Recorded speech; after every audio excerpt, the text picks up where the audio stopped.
Thank you, Father Whitlock, Father Becker, Reverend Fathers, any honored guests, and of course my brothers. At the outset, my vocation story will seem very simple, and considering my upbringing, it's really not all that surprising where I ended up. But after God, the credit rests entirely on my family, starting with my two wonderful parents, who witnessed the primacy of Christ in their life and offered the faith to their children with tenderness and love that I often find uncanny. Their love would first be blessed with 3 daughters, each of whom are very, very dear to my heart. But as we all know, the real grace is what would follow: 5 boys. For truly sons are a gift from the Lord. A blessing, the fruit of the womb, right?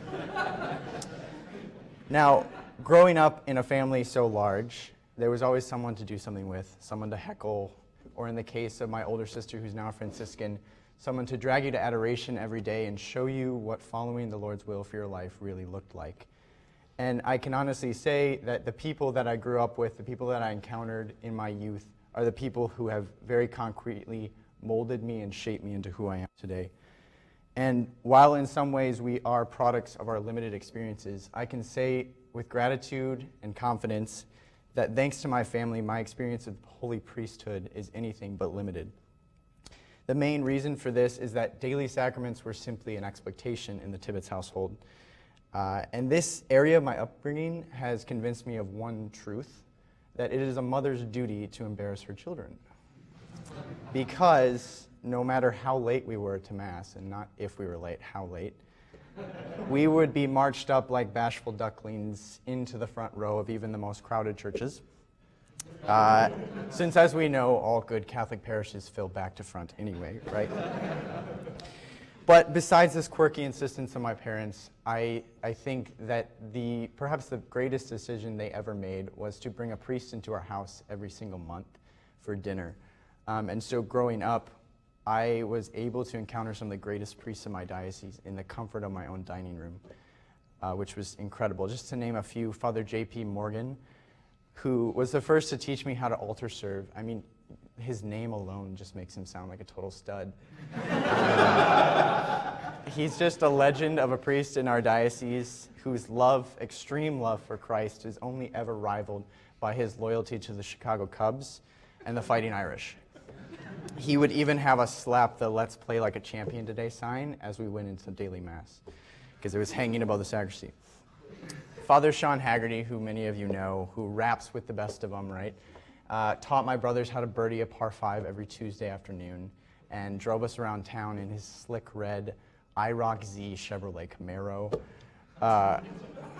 Another story. Father James Mason, my former pastor, who, beyond being an astounding academic, once bawled so hard in my driveway that he tore his Achilles. And I haven't even mentioned my priest hero yet. So, as you can see, I had a favorable impression of the priesthood. They were honestly my heroes growing up. They had everything that I wanted to imitate, I aspired to be, and their life seemed to be a perfect fulfillment of all my deepest desires. I wanted to be joyful and confident. Observe them sometime. They have it. I wanted to bring happiness and smiles to other people's faces. Priests do this so well, all the time. I just wanted to love people, and the priests were giving their entire life to people, the greatest act of love that you can give. This is going to sound cliche, but I think the truth sounds cliche sometimes. That deep down inside, all of us want to do something big and meaningful in our life. And for me, I think this is true for everyone, whether you're young or old, priest or lay, empiricist or rationalist, whatever. Got to get a philosophy joke in there, right? I think it's true for everyone, and I saw that the priest was doing something incredibly big and incredibly meaningful with their life. So fast forward to freshman year of high school, although sin had really found me in a deep way, and Satan was very, very good at sowing lies into my life growing up, particularly the lie that I had to be perfect in order to be loved, in order to be a son.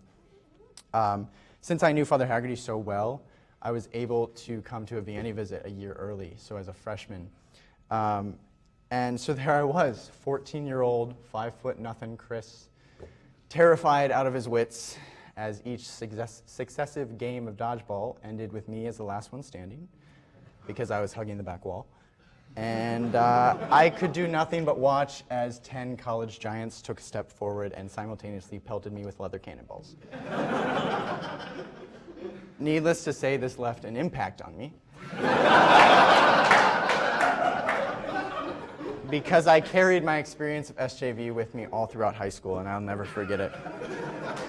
There's a couple other images that carried with me, but whatever. After this, I continued to dive into my parish. I would serve for the bishop, serve for my parish, sing at my parish, be involved in Y Disciple, and I simply continued to pursue Christ in the ways that I knew best. Frequent sacraments and doing really well at school, or at least applying myself as a full-time student. By senior year, after going to a discipleship camp many times, and it was there that I experienced Christ's love for me as my father, and I experienced that in a very real way at adoration. Being stalked by multiple saints all throughout high school, by senior year, I just had this deep feeling that I needed to come to seminary. I needed to check it out. I needed to try on the shoe, because if I didn't, I would never know if I was supposed to be there. And so I began to form that short but pregnant word, yes, to the simple question that the Lord is asking me. Christopher, will you consider being my priest? And as I began to form that word and fill out the application, doors began to open faster than I could walk through them. So in short, I said yes to this question the Lord was asking me, as did all of you, and that got me here. But that yes is not a one-and-done thing. And SJV has taught me that a yes to the Lord on the day that he calls means a yes to the Lord every single day that follows, because he does call us every single day.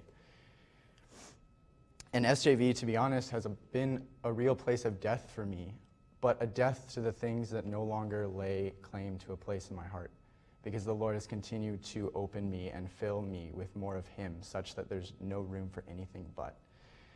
So my prayer for myself and for all of you, brothers, is that when Christ comes again, he may encounter a multitude of SJV soldiers, still resounding that confident and daily yes, trusting that whatever happens, we may be found proclaiming, praise be Jesus Christ. Now and forever.